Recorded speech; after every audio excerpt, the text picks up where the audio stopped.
Jay here, Stretford, Paddock. That is Andy Tate, and this is a review of Manchester United's win over Newport County. Andy, I'm liking the top, first of all. Very, very nice indeed. Oh, yeah, it's one of them promotional ones, isn't it? So, everyone knows my allegiance to Optimus Prime, so we move forward. From robots in disguise to talking about top-tier footballers in disguise as League Two ones. How do you look at this game, Andy? Because it's job done, we're through, we scored 4 goals, but also we threw away a 2-0 lead. It's a bit of a weird game, to be honest with you. To be fair, it's the magic of the FA Cup. You got to accept that, because you look at Maidstone yesterday. You love that, don't you? Yeah, because you've always been a sort of aficionado of the FA Cup. It's old school, mate. Low league stuff. I was there with Norman Whitesides. We won it in 1985. Love that. So I was only 10 years old, and I say previously with Brighton in 83. So I love the FA Cup, and I think it's about time we actually did something. And last year we fell flat on the final hurdle. Awful, and we give the neighbours the chance to create immortality and level with us. So the job's done. I wasn't impressed. I was very impressed with the first half. We were in control, and their goal, to be fair, it can happen to anyone. He hit it, and the deflection from Martinez took it over the keeper. There's nothing you can do. And the second half, it was what cup tie's all about. They scored within a minute of the restart. And we were rocking for the best part of 25 minutes. We were rocking.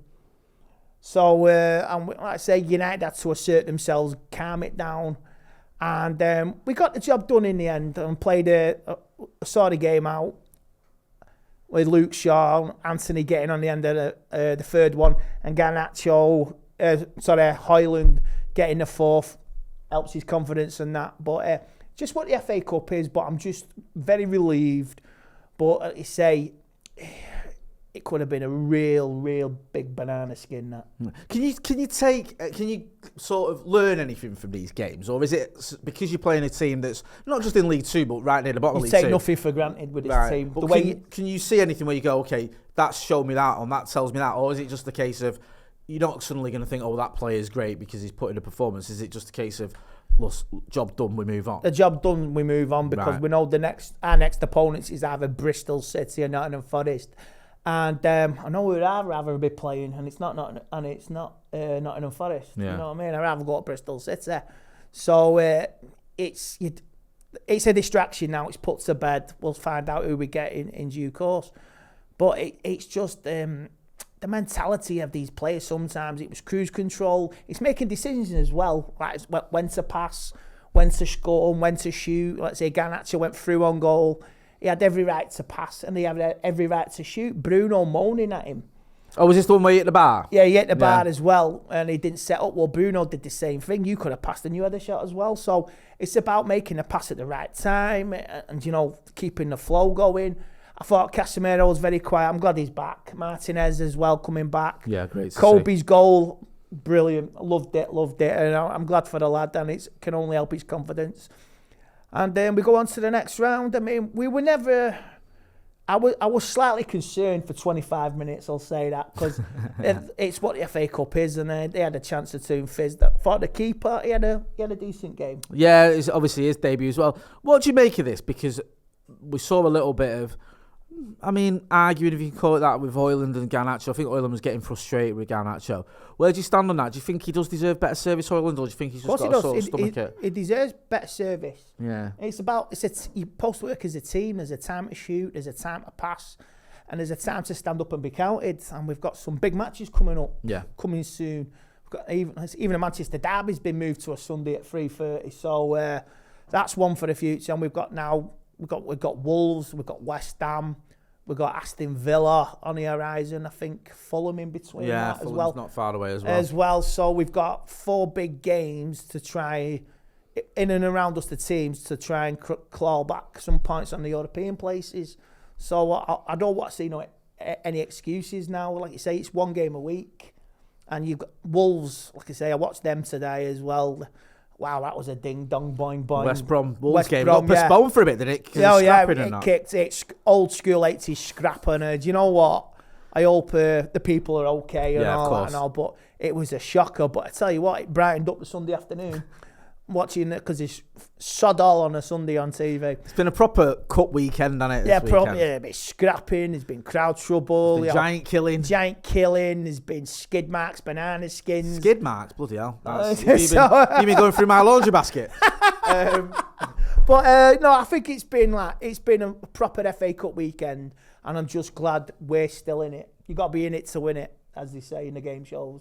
Yeah, so, I will ask you about. You mentioned Kobe Mainoo getting his first goal as well. Look, I know it's Newport, but I was saying this on the watch along. This kid, I just can't get enough of him. I just think he's just quality on the ball. His maturity is there, his confidence is there, his ability is there. Obviously, it's just nice for him to get that first goal because, okay, it's only against League Two opposition, but that's the moment he's going to remember forever, isn't it? Yeah, I think you remember his debut against Everton. He played a blind and he had a smile when he come off as well. So it's just about, like you say, be your own person. Don't be influenced by other people in the dressing room. Yeah. Other players. Don't get above your station and just play football because there's a few in that dressing room who think they're untouchable. So I've said my bit on what happened in Belfast, and like I say, I'm done. Like you say, we move on with it. So if he plays again, he plays again, but things need to be addressed and punishment needs to be dished out. 100%. Just on tonight, because obviously, you mentioned the Rashford situation. There was a one point where for those 25 minutes it was a bit ropey today. There's a lot going on for Eric Ten Hag, and there's obviously Ineos are there. We don't know what their plans are. Where do you stand on Eric Ten Hag, Andy? I don't mean just off today, obviously, because it's very difficult to make an assessment of the manager based on an FA Cup tie against League Two opposition, but are you feeling it with Eric Ten Hag, or I'm still feeling on the fence, or where do you stand? Yeah, I'm still backing him, but he's making mistakes, tactics mistakes, and he's pushing players too much. Fortunately for him, Anthony got his goal today, and he scored with his right foot. Wow, that's I believe I saw that. Yeah. Christ. So a lot of work needs to be done with this squad, and I hope he sees it through with Ineos, and he gets to rip this team apart in the summer. And like you say, don't be surprised if a big name goes out in the summer. It won't faze me one bit. Yeah. Whoever you are, a big name or not, just rake in some money and buy some players who actually want to play and don't want a reputation. You think he's got a backlist manager? If he wants to get rid of some big names who are up to it, let him do that. Yeah, he's done it with Ronaldo. He's done it with De Gea. He's done it with Sancho. And if you want to upset the kids, you got to make a big decision. Do it. Listen, I'm all for that. I think we need to back the manager. I've said this. I'm sick of this merry-go-round. I think he deserves a bit of time under this new regime. The player power give thing. Give him a summer at least. He's getting beyond the joke because I heard it again this week. Players are not happy with him. Do you know what? I'm not interested. No. Really not interested in your player leaks anymore. So hopefully over time when Ineos assert themselves and even Brailsford, Ineos privately, who's leaking this, who's leaking that. They'll wheel them out and eradicate them. So, Thanos style. Wheel them out and eradicate them. Yeah, it did sound very Thanos there. Like Megatron, if we're keeping the Transformers theme going. Andy, always a pleasure. Go and check out Andy Tate on all your socials. You know where to find him. You know where to find me as well. If you're not doing already, subscribe to the channel. I've been Motty. That's been Andy Tate. This has been a review of Manchester United in the FA Cup, going through to the next round. Thanks for watching.